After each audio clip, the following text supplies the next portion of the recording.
આજે તો બાબુડિયા ગામડેથી છેટથી ક્લિપ મોકલી હતી કે મૂક વિડીયોમાં જે માતાજી બધા મિત્રોને સ્વાગત છે એક નવો મિની બ્લોગમાં. જો ખબર પડી ગયું હતું આપણે આજે ચોપડા દેવા જવાના હતા પહેલાં સેમના, તો આપણે ભક્તિ સર્કલ બાજુ પૂગી ગયા હતા. ત્યાં જો રેનો બેઠો હતો આપણા ગામનો, કેદુનો મળ્યો નથી, 8 ઠેઠ મળ્યો હતો આપણે. નહીં કેરુભાઈ બે કંઈક બાકાજી બોલાવતા હતા. રેનો કે મારે જવું કોલેજ, કેરું કે કોલેજ થોડું જવાનું કે હાલ મારી ભેગો. કેર ઉપાડ્યો અમારી કોલેજ બાજુ. ત્યાંથી જો ભક્તિ સર્કલથી નીકળી ગયા હતા આપણે, રિવરફ્રન્ટે પૂગી ગયા હતા. જતા હતા ધીમે ધીમે ગર્ગ લાઇબ્રેરી બાજુ, કોલેજ બાજુ ઉગી ગયા. ગર્ગ લાઇબ્રેરીને ચોપડા બોપડા જમા કરાવી દીધા હતા. લાડુડી જો આવેલો હતો ધીમે ધીમે ચોપડા દઈને નીકળી હતી કે આ તો પેમેન્ટ આવી ગયું, મોત કરી દીધી. અને જો રેનાને લેટ કે નીકળી ગયો હતો એ કે હાલ કોલેજ બતાવતો નહીં કે એમ કરીને અમારે કોલેજ બાજુ જતા ત્યાં એનું જો ફેન ફોલિંગ મળી ગયું. એને હાલતા ગમીને ઓળખી જાય, કેમ કે ઓળખાઈને જવું નહીં અમારે કેયુરભાઈની. ત્યાંથી મિત્રો બાકાજી બોલાવતા આપણે સીધા લાલ દરવાજા પૂગી ગયા હતા. જો ત્યાં 135 આવે એની વાટ હતી ત્યાં સુધી ઊભા હતા.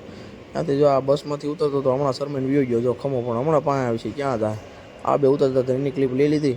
જો આવ્યો એ આવ્યો, જો આવ્યો ને પાસે હજી શરમાય. શું ખબર છે વિડીયો ઉતારે પણ તોય શરમાય. મેં કાંઈ વાંધો નહીં, શરમાની બીજું હું ત્યાંથી જો હોસ્ટેલે ભૂકી ગયા હતા. જમી કરીને હોઈ ગયા હતા. રોંડે જો આ બે ભાઈઓ દ્વારકા ગયા હતા, ત્યાં દ્વારકાથી આવી ગયા હતા. એની ક્લિપ લઈ લીધી. ત્યાં તો આપણે ગામડેથી બાબુડિયા ક્લિપ મોકલી. માતાજી મિત્રો લીલા સિંહ શાક બનાવ્યું છે. કેમ પણ કાંઈ ઘટે કાંઈ નહીં. સારું હાલો, કાંઈ નવો વિડીયોમાં મળી. ત્યાં સુધી બધાને રામે રામ.